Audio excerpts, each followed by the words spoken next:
When we open up our Bibles to Psalms chapter 84 verse 10, it reads there, "For a day in your court is better than 1,000 elsewhere. I would rather be a doorkeeper in the house of my God than dwell in the tents of wickedness."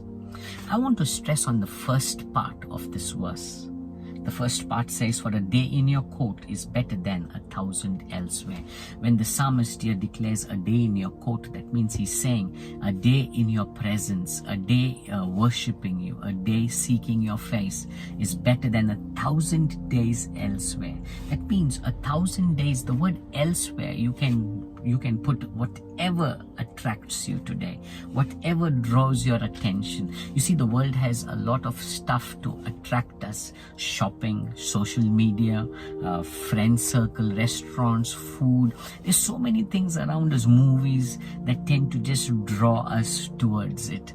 But here, when the psalmist says 1,000 days elsewhere, that means you give me 1,000 days of shopping, 1,000 days of movies, 1,000 days of just social networking or restaurants with friends.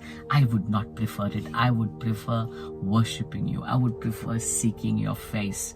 I want to ask you today, what is it that draws you? What is it that attracts you? You know, the world around is surely attractive.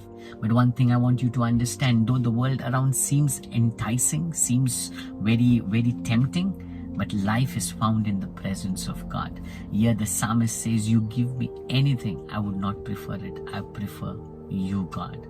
I want to ask you today, do you prefer dwelling in the presence of God?